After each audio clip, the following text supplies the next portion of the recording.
একটা দেশের ক্রিকেট কাঠামো কতটা বাজে হলে ধরেন 15-17 বছরে একটা ওপেনার তৈরি হয় না। তামিম ইকবাল খেলে গেছে ধরেন বাংলাদেশ ক্রিকেটে 15-17 বছর টানা, এর মধ্যেও একটা ব্যাকআপ ওপেনার তৈরি হয়নি। তাহলে তাহলে বোঝেন যে বাংলাদেশের ক্রিকেটের অবকাঠামো কতটা বাজে। মানে এত বছরেও একটা এখানে ওপেনার তৈরি হয় না, যেই ওপেনার গুলো এখন বর্তমানে টেস্ট খেলতেছে, এই যে সাদমান ইসলাম বা জয়, তারপরে হচ্ছে জাকির হাসান, তারপরে হচ্ছে সাইফ হাসান, প্রত্যেকটা প্লেয়ারের একই অবস্থা। এরা প্রায় 15টা করে ম্যাচ খেলছে টেস্টে এখন পর্যন্ত, অ্যাভারেজ 30-তে নিয়ে যাইতে পারেনি, অ্যাভারেজ তাদের 24-23-এ পড়ে আছে। তাইলে এগুলা কোন ধরনের ট্যালেন্ট, কিরকম ট্যালেন্ট এদের ভিতরে আছে, এই স্টার দেখলেই বোঝা যায়। মানে আর কোনো বাংলাদেশে কি ওপেনার নাই তাদেরকে সুযোগ দেওয়া যায় না?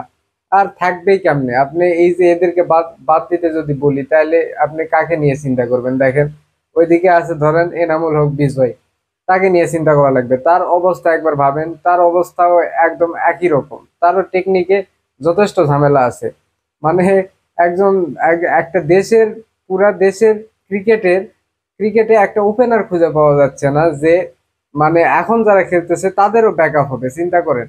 মানে এখন যারা 24 অ্যাভারেজে খেলতেছে তাদেরও ব্যাকআপ ওপেনার নাই। এই হয়েছে দেশের ক্রিকেটের অবস্থা। যদি মানে থাকতে পারতো বা এর থেকে ভালো ওপেনার হতে পারতো, সেটা বিসিবি করেনি। এই যে ধরেন বাংলাদেশ ক্রিকেটে এখন যারা খেলতেছে তাদের মধ্যে যদি বলি, সবচেয়ে টেকনিক্যাল ব্যাটসম্যান হচ্ছে আপনার একটা হচ্ছে নাজমুল শান্ত, একটা হচ্ছে লিটন দাস, আর একটা হচ্ছে সৌম্য সরকার। এই লিটন দাস, সৌম্য সরকার ভাই, এই যারা এখন টেস্ট ক্রিকেটে খেলতেছে এদেরকে বাদ দিয়ে লিটন এবং সৌম্যকে ধরেন তিন ফরম্যাটে ওপেনিং দেওয়া দরকার। কারণ এখন যারা খেলতেছে তারা তো যথেষ্ট খারাপ করতেছে। আপনার যদি এই যে হচ্ছে লিটন দাস আর সৌম্যকে সুযোগ সুযোগ দেই, এইরকম সুযোগ দিতেই থাকি, এদের থেকে ভালো করবে। এরা তো ভালো করতেছেই না, তারাও করে না সেটা আমরা জানি, কিন্তু এদের থেকে অন্তত ভালো করবে। এই হয়েছে অবস্থা, বুঝছেন? আর আর সৌম্যকে ধরেন টেস্ট ক্রিকেটে বিবেচনাই করা হয় না, যার লাস্ট 3 বছরে এই যে মানে যে ফার্স্ট ক্লাস টুর্নামেন্ট হয় বাংলাদেশে, ওইটাতে খেলে লাস্ট 3 বছরে রান করছে ধরেন 48 অ্যাভারেজে প্রায় 1200 রান করছে।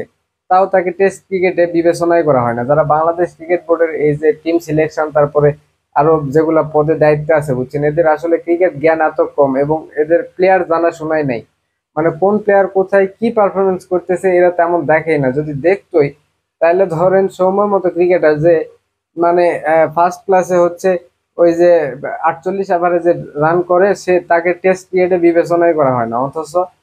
অথচ মানে তার মতো টেকনিক্যাল ব্যাটসম্যান বাংলাদেশে নেই। তা সে ওই যে ব্যাকি ফরম্যাট গুলাতে বাংলাদেশ দলে চান্স পায়, হুট করে ঢুকায় আবার বের করে, তখন খারাপ খেলে, এইটা বিবেচনা করে টেস্ট ক্রিকেটেও বিবেচনা করা হয় না। এই হচ্ছে বাংলাদেশ ক্রিকেটের অবস্থা। মানে মানে মুখস্থ বিদ্যা একটা জিনিস আছে না, মুখস্থ বিদ্যা হিসেবে ক্রিকেটটা চালায়।